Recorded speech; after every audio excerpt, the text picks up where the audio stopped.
Today, after the RBA deluge, what next?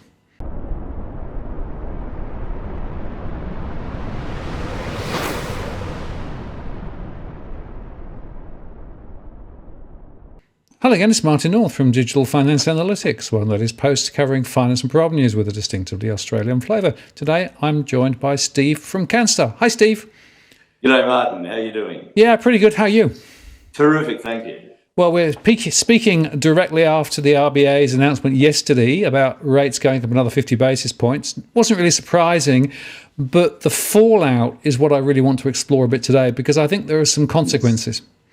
Yeah, there are. It's we still don't have a lot of wage growth in Australia. It's patchy, as the Reserve Bank says, and they say it's in some sectors and not others. But the problem is that a lot of the recent home loan borrowers have been in sectors where they haven't seen wage increases. Normally, when rates go up, it's because inflation's gone up. That's the case here now. But normally it's caused by wage inflation. And we haven't had that this time. So people haven't seen the wage increases that will help them with the loan repayments going up. That's the problem that we're really facing right now. Right, and of course you mentioned inflation. You know, the costs of living are rising, particularly the non-discretionary cost of living. So people are having to shell out more for the same thing. One reason why the retail figures might be quite strong. They're not necessarily buying more stuff, they're having to pay more for the same stuff.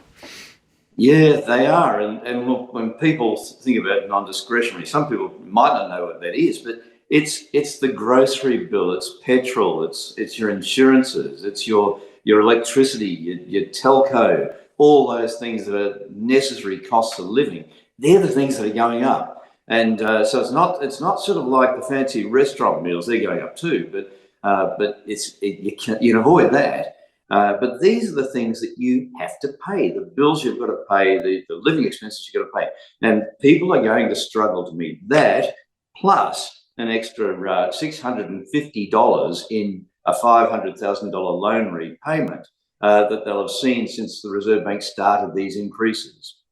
Yeah, and I think that's a very startling statistic. I saw you put out a release that showed the cumulative effect of all of these rate rises since May, right? And, you know, if you've got $1 million mortgage, it's a huge number. Yeah, double that 650. It's $1,300. And $1 million mortgages are no longer the rarity. Plenty of people have them. The problem also is that the Reserve Bank is always saying, look, plenty of people have been prepared, high household savings, all that sort of stuff. Yes, you've had time to prepare if you've owned your house for 5 or 10 years. But if you've owned your house for 6 or 12 months, you haven't had time and you've paid at the sky-high prices. They're the people that are really going to struggle. So let's unpack this buffers debate just a bit more, Steve, because you know they're still trotting it out. Most households have plenty of buffers, etc., etc., etc. To my mind, that is a bit disingenuous to a lot of people who don't have those buffers, and some do clearly, but many don't. Yeah, look, on average, Martin, we're all going to be okay. Well, that's great if you're average, and it's great if you're above average. But if you've not had time to get a buffer set up, and then you will be in trouble. And frankly, a lot of people haven't. I mean, if the bottom, the most recent purchases, the 20%, the 30% of people who purchased over the last few years, they're the ones that will not have a buffer, and they're the ones with the higher repayments and the lower equity. So yeah, look, talking on average is great, but it's not what we'll really see, because we will see people struggling. We will see people not able to meet their repayments. So you know, forget about averages and start talking about bands in the community and the groups that will struggle. Yeah, well, I'm a great fan of segmentation and getting granular, because I think it's the only way to go. It's also worth highlighting, of course, that some of the RBA data is from HILDA information, which is from surveys 3 years old, which is really not going to be very helpful currently, because things have changed dramatically. Cost of living are rising, and as you say, incomes haven't been. So I think there is a really important observation there about getting granular. I guess the other point is that some people quote the performance of mortgage-backed securities and say, well, delinquencies are quite low. But I always make the point there, the trouble is they're hand-picked securities. They're not a selection of the total market again. So once again, we're cherry-picking a bit, I think. We are. And look, say that delinquencies are low. This is early days in this cycle. I mean, it's only since May that we've been seeing increases. So people will have been able to meet the first 150 and the next 150, but they've only been doing that for a couple of months. And, if they get desperate, that could have gone on to credit card balances or something. Who knows? It's just way too early to make a judgment based on that. We've just done a survey. So our survey is not 2 years old, and it's only in the end of August we did this survey. And it does show that 68% of people believe that they'll be either better off or no worse off as a result of increasing interest rates. Now, a bunch of those people, around 24%, actually do have loans, but they're saying that we're okay because we've got a fixed rate loan, or we are ahead, we've got savings, or we can just afford the extra increase. Now, they've been around for a lot longer with small mortgages than the people who are more recent entrants. The telling thing, though, is that 24% of these people say, look, we're going to be stressed, we're going to struggle. And half of them are saying we're going to have to cut back on essentials, not cut back on going to the movies, the theatre, the restaurants, but cut back on essentials to meet the repayments. So that's a big number in the community. It's not 24% of homeowners or mortgage holders, it's 24% of people. It's plenty of people are going to be in trouble. Yeah, and in fact, we're seeing in our surveys higher levels of cash flow stress amongst renters as well as mortgage holders. And, not all households, but 46% of mortgage holders are saying, we're having to prioritise. We're having to decide what to spend money on versus not what to spend money on, because the cash flow isn't going in the right direction. And even a higher proportion of those in the rental sector are also struggling too. So again, I think going granular and understanding the consequences is really important. And I also make the observation, Steve, I don't know whether your survey showed this, it isn't just in the high areas of Sydney and Melbourne where prices have gone through the roof and mortgages are big. Other parts of the country are also being impacted too. Yeah, they are. This is typical that Sydney and Melbourne do lead the market one way or another, and they led the market up big time, and the rest of the country followed, and even regional areas followed. And this is over the last couple of years. They've led the market down, but and Brisbane and places like smaller centres were still showing growth in prices when Sydney and Melbourne started to show the decline. But you know what? The whole country's caught up now, and we're all going backwards in price. So it is everywhere, and the mortgage stress will be everywhere, and it will be in the regions as well. Now that's kind of a bit unheard of, but property prices went whoomper in the regions as well over the last 6 or 12 months. So, it's going to happen right across the country. Yeah, well, that's certainly what my data is showing, and there are hotspots in a number of areas now. Obviously, a lot of it's in the high growth corridors. Recent purchasers, first time buyers, first generations Australians have moved in and bought big.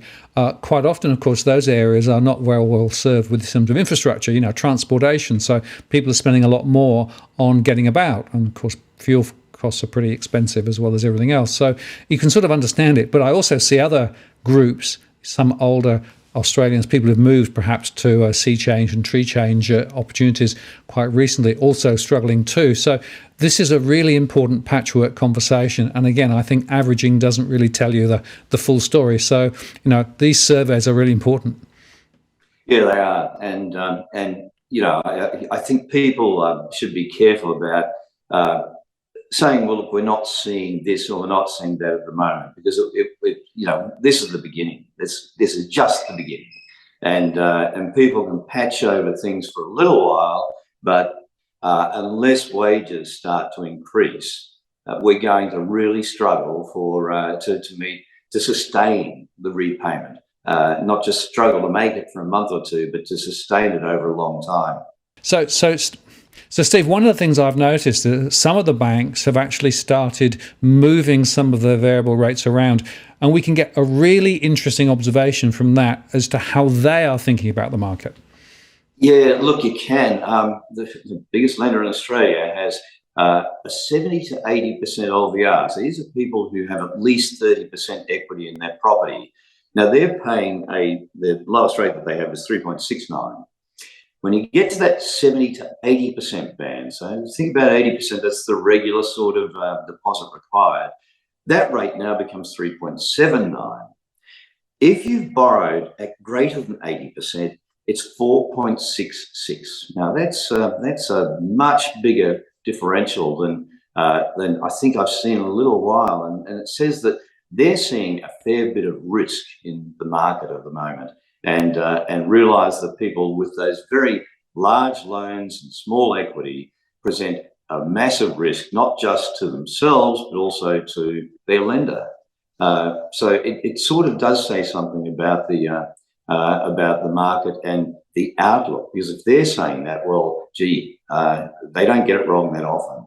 No, I hope I've got those rates wrong. If not right, apologies to CommBank if I've got them wrong. But that's what I extracted the other day. Yeah, but the point structurally there is that as you get up to higher loan-to-value ratios, the banks are seeing more risk and therefore they're putting the rates up. And of course, a lot of the bank economists are talking about potentially prices sliding back, maybe 15, 20% or whatever it is, right? So they're trying to protect their book. And remember, I want to underscore this, the banks look at it from their perspective, their risk profile, not actually from a customer perspective, right? So it's worth just reflecting on that in the context of what you just said. Yeah, it is. Let's say you get into mortgage stress because your repayments are too high.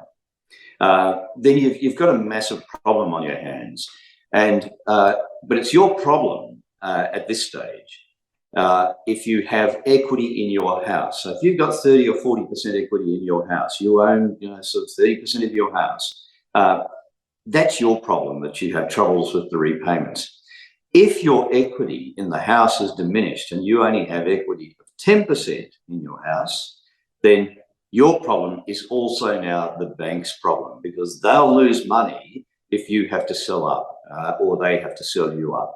So that's the point, really, that where LVR pricing for the amount of equity you've got comes into play, because they are going to say, well, it's much, much higher risk if you only have 15% when you enter into the deal. So it's a very good indication of where they're seeing the future as well. Yeah, and I'd make one other point. I've had a few conversations recently with debt counsellors, and they're seeing a nearly doubling of calls in some areas. So there are a lot more people now beginning to wonder what to do and how to deal with this. And again, I agree with you. We're in the very early foothills of the crisis that is going to emerge ahead, because rates are going to go on up. The RBA pretty much said as much yesterday, right? Rates will continue to rise. And if you look at what the Federal Reserve said about going higher and for longer, that means that this is not just a sort of a 2 months, 3 months period and then it's going to come down again. Rates are going to stay high.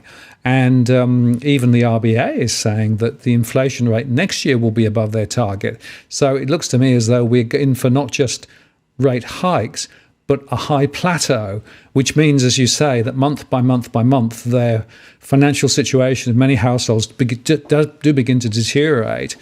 And I guess there is a point when suddenly people move from thinking she'll be right to thinking, oh, wow, now this is getting really serious. I'm not sure where that point is, maybe a few months away, but I'm just wondering whether it might coincide with Christmas. Yeah, look, the Reserve Bank during the month sometime, one of the deputy governors said, look, we are still well below the neutral rate for the cash rate. And when questioned about what the neutral rate was, well, the answer was, well, we're not quite sure of that, but then nobody can be sure of that. But we're below the neutral rate. Now, frankly, right now, because inflation is so high, we've got to be above the neutral rate. So there is still a ways to go here with further increases. But the other thing is that people hit fatigue on it. And you know, all of these rate increases going month after month and after month, people will hit fatigue trying to meet the repayments. Now, it hasn't happened yet, but in a year or two's time, it'll get to the point where people say, look, this is just getting too hard. It's been going on for too long. You know, if they're lucky enough to have a bit of equity in the property and they still want to get out, at least they'll be able to make a recovery. But if prices fall in between time, house prices, then their equity is going to get skinnier, and recent purchasers only have to see properties fall from the peak by 23%. I worked out the other day to actually hit negative equity. Now, if you hit negative equity and you're trying to sell in a market that's done that, it's not going to be easy to sell and get out without a debt. And if you get out leaving a debt with the bank, it'll be many, many years before you get back into the housing market. So people are going to have to try to hang in there. And I know this sounds like it's sort of an Armageddon situation. 23% is a massive price fall. I don't think we'll hit that. But gee, one of Australia's foremost economists is saying, well, maybe 30% is not out of the question. Now, that would be terrifying. Yes, it would. And of course, it may not be across all the country. It might be in particular pockets. But yeah, you've got to assume that prices are going to slide back. And of course, a few people did get in with government assistance to go in at sort of 5% equity, right? Now, you start to see some of the limitations of that particular government stimulus program, because they are going to be the first ones to basically go under the bus. Yeah, all of those assistance programs to get people into houses earlier are starting to look like they're going to backfire. Now, the government one is one of them. There are those shared equity programs where people effectively own half of their house, or two-thirds, 80% of their house, and some other outside group owns the other 20%. They pay rent on that. Those programs like lender's mortgage insurance is another one. People are left with a bigger debt. They have less equity in their house. They're left with a bigger debt, and they've got to repay a bigger debt. Now, when interest rates were when you could borrow for a house at 2.5%, you could afford that big loan repayment. When suddenly you're going to be paying over 4%, that's a different ball game altogether. The repayment becomes the burden and the limiting factor. But those people now are in houses and having to meet that repayment. If they went to the bank today with the scenario that they had 6 or 12 months ago when they bought, with a 90% or 95% mortgage, the answer today would be no, you can't have the loan because you can't afford the repayments. Everyone 12 or 18 months ago was worried about just the deposit, and that's history now. The repayment's the bigger deal. Absolutely right. And of course, the bottom line is we have full recourse loans in Australia, so you can't just hand the keys back to the bank and say, cheers, you still owe the debt until you pay it off.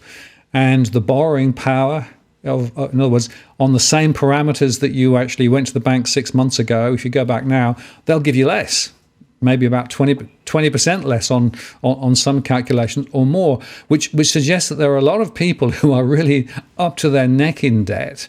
And we're expecting one set of environmental circumstances with ultra low interest rates and probably more wages growth, or we've got high interest rates because of high inflation. Wages growth still isn't taking off. So the net sum game here is pretty uncomfortable for many households. I guess, Steve, the question is, if you're starting to sort of see yourself in this situation, what are the things they should be doing? How should they be thinking about the problem? Yeah, look, one of the first things to think about is to say, well, look, I've got to talk to the bank. Now, you prepare before you talk to the bank, but you do have to talk to the bank, because you can't get yourself into a position where you've missed 3 payments and the bank is phoning and you're dodging their phone calls. You can't let yourself get into that situation because the bank does have hardship deals that they do, and it normally means that for a period of time they'll put you onto a lesser repayment and work out how they deal with it.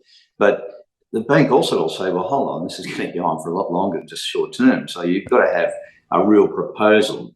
Now, what do you do? When do you approach the bank? Well, approach the bank before you start missing repayments is really the answer. And try to come up with a solution that says, look, I am getting a second job or something just for the time being. And I know it sounds horrendous in terms of lifestyle, but some people are going to have to do that. The bank will talk to some people and say, look, from where we sit, we look at how much you owe and how much you're earning. And unless you can bump up the income side of the equation, maybe you'd better get out now while you still have a bit of equity. So the bank will have that conversation with some people. And moving early can sometimes be a better answer than hanging in and moving late, in particular if house prices start to fall much further. And that's probably the thing that will determine, to one degree, your timing on this, because if you still have a strong enough equity position in the property, there are solutions there that will say, look, the bank can wait a bit longer because the bank won't be stressed because they aren't going to lose money. But if your equity position's tight, the bank will be worried about its situation because it will have to write off money if you can't repay your loan. And you've got to worry about getting out with something rather than nothing, or even owing something but not owning the house anymore. So that will determine to a degree the timing, but it's still income that will determine whether you can hang in or not. Absolutely. And I think being self-aware in this circumstance is really important, right? Which includes knowing what your current repayments are, knowing how they're going to change, knowing what the current mortgage rate is that you're actually with, and have you got the best rate? You can get all those things there too. But also thinking about what happens as rates go up and how am I going to tackle it? And as you say, talk to the lender early is, I think, a very, very important part of the journey. I mean, there are also financial counsellors who can assist. You know, the National Debt Helpline is one that I often point people towards. It's a free service. It's not a service where you have to pay, because you have to be really careful here. If you actually start reaching for the wrong help, you can end up paying through the nose for it. Yeah, look, use the government one. Do not use, if somebody says, we can solve your problem, now give us $1,000 and we'll tell you how, that's not the group to go with. You go with the government one, it's a free deal. The last thing people in mortgage stress need is to pay for this advice, because they can get good advice that's not tainted at all through the National Debt Helpline. So go there. Don't pay a lot of money for this. But yeah, get advice. Do get advice, because I mean, what I can say here now and what you can say here and now, Martin, is basically, look, we don't know anyone's personal situation. We're just talking about the principles here, but everyone's situation is a little bit different. Yep. And what the National Debt Helpline will do with you is say, well, look, here are your commitments. We've talked to you. We've understood your position now. Here's what you committed to. Here's the dollar figure of the debt and other fixed commitments and repayments, et cetera, and here's the income. Now, how are we going to make that work, and how are we going to change your spending habits to help you get there, and what can we sort of tweak in a different way? Yeah, and what I've come back to now is the other point. I would normally say to people, get into the cheapest loan you possibly can get into, and then make the highest repayment you can possibly make in order to get ahead, so that you have this buffer. But you know what? It's too late, unfortunately, for some people to do that. If your income is already too stretched to actually afford another solution, and if your equity is too skinny for another lender to step in, and if you're locked in with your loan when because you've got lender's mortgage insurance or something, you're not actually going to be able at this stage to refinance. and so you're a hostage in the loan you've got, and you're stuck with that. So that's probably out of the question for the group who are already in trouble here.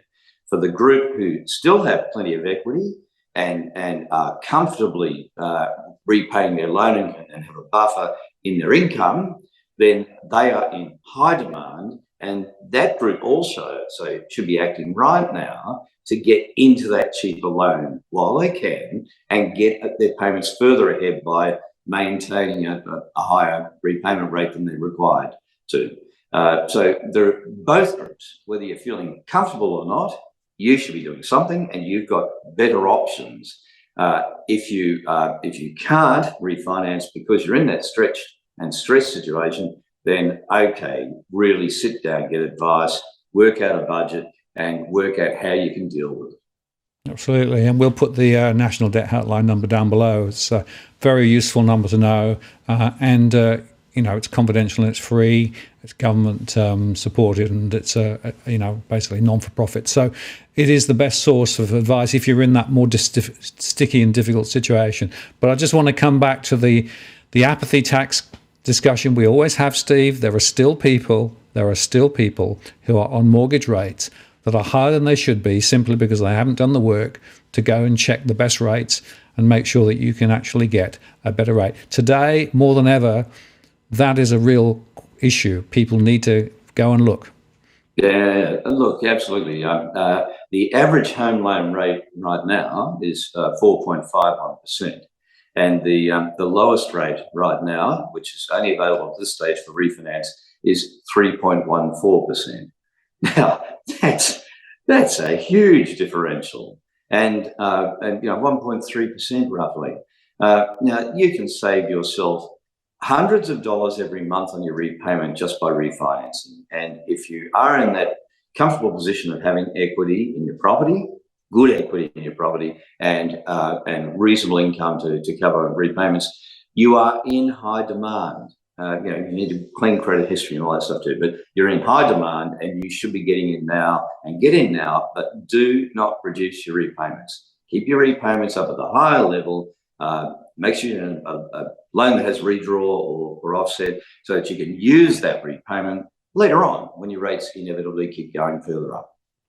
Yeah, and the last thing to touch on today are fixed rates, because of course there are some people who are sitting on quite nice low fixed rates at the moment, but, and there's a big but, at some point those fixed rates will reset, and they'll either reset to the standard variable or to a higher fixed rate if you actually renegotiate. Mm-hmm. People should be planning ahead for this, shouldn't they? Yeah, this could be an awful shock for a lot of people. The banks were offering rates around 2%. Even the big guys were offering rates around 2%, 12 or 18 months ago. And the proportion of people moving into fixed rates rather than variable shot up from the regular 15% of people up to about 40% of borrowers. And they all were fixing in 2 and 3 year terms because that's where the rates were cheapest. Now, if you went into a 2-year term, around the middle of next year, people are going to start running off their fixed rate period. And they're going to find that their 2% loan is now more like a 4% loan. And in one hit on a $500,000 mortgage, they'll be jumping up around $600 in repayments, just in one hit. Now, if you're not preparing for that now, you're going to get an awful shock and put your household budget under terrible stress. So now's the time to prepare for it by putting away extra repayments now and getting them into your offset account or any form of savings, whatever, but somewhere where you can draw on them to help with the repayments down the track. Now, if you've got huge income, well, fine, but most of us don't have huge incomes. We budget for a loan repayment and living. Well, start budgeting now for the $600 more that you'll be hit with in a one-off jump. Yeah, and that's really important message, Steve, because I get a few people say, well, nothing to do with me at the moment because my fixed rate is still really low. So I can merrily go on spending, to which I respond, well, yeah, but remember that there is a tsunami coming, right? And what you should be doing is laying the foundations now to dealing with that. Don't just wait for it to arrive, because, as you say, the shock of that significant rate hike, which will be there, will be dramatic. So think ahead, plan ahead. Unfortunately, I think some fixed rate mortgage holders are rather sitting in a sort of a little smug comfort zone, saying it's not hitting me at the minute. Yeah, look, it's tempting to be saying, well done, Steve, you got into a fixed rate. You know, how clever was that? But that's just for now. And all that means is that you've bought yourself a year or 2 years worth of respite, but it's coming down the track, and you'll be up for just as big an increase as variable rate increases, except that you've just delayed it. And it comes in one hit, so it will be a shock if you're not ready, if you're not planning for it. Absolutely. Well, as we close out this conversation, we should just underscore again, the Reserve Bank is saying more rate hikes are likely ahead. So this is not the end of the pain, and it takes 2 to 3 months for the full impact to come through, because the bank has to go through its internal processes and advise you and those sorts of things. So we're in those foothills at the moment, and therefore people need to be planning ahead for probably a couple of years of significant mortgage pain. Yeah, that's right. Matt Coman, who's chief executive of CommBank, came out during the month, and he said, look, there is actually a 3-month lag with home loan repayments. I couldn't quite figure out how it's 3 months, because I thought it was more like 2 months. But anyway, there's that lag before it actually bites. So in fact, what it means is that if you go back 3 months, so we've had May, June, July, August, and now September. Well, no one's paying a September increase. No one's paying an August increase or a July increase. So in fact, you've only actually seen 0.75, not 2.25 worth of increase coming through to household budgets. So 0.75, 3 times that is yet to come through to your actual repayment being made. That's with the 3-month lag. So, you know, this is really early days. People have to think, well, it's going to get tough, and I've got to find a solution. Now, if you are in that stressed position, start with the premise that I do want to keep my house. How do I keep it? And then make sure that with advice externally that you are being realistic with that. Absolutely. So think ahead, plan ahead. Don't just put your head in the sand and say, she'll be right. I mean, that's a very Australian thing to do, but in this circumstance, it's probably not very sensible. And, plan for those higher rates now. Begin to understand your own cash flows as best you can, and think about the options that you need to explore. And I actually think this is a really important message for a lot of people, because this is a whole new ball game, isn't it? We've not seen this for a generation. Yeah, there's a generation of borrowers who have never, ever seen an interest rate increase. And it's sort of like, what? The bank is writing to me not once, not twice, not 3, not 4, 5 times now, saying they want more money from me every month. And that is unknown territory for a lot of people. And sure, old folks like us, Martin, have been through this before, and it's a cycle, and it will pass. I've got to say to people, look, this will pass. Yep. But we do have to get used to the fact that our interest rates in the last 5 years have been extraordinarily low. When the Reserve Bank went to 2.5%, 3% even, I was saying, boy, I've never seen anything like this before in my lifetime. And we have gone through a strange period. We're now just returning to a more normal level of interest rates. So, the shock of increases will start falling behind us eventually, and wages will start going up to help us out. But we're just returning to a more normal environment. And it will be with us for a lot longer. And of course, it's worth bearing in mind that the long-term average mortgage rate is 6.5% to 7% in Australia, right? If you look over a long period. Just bear that in mind, folks. That's where we could be heading. Yeah, that's right. And boy, we better be right that we get some wages growth, because otherwise it's going to be really messy.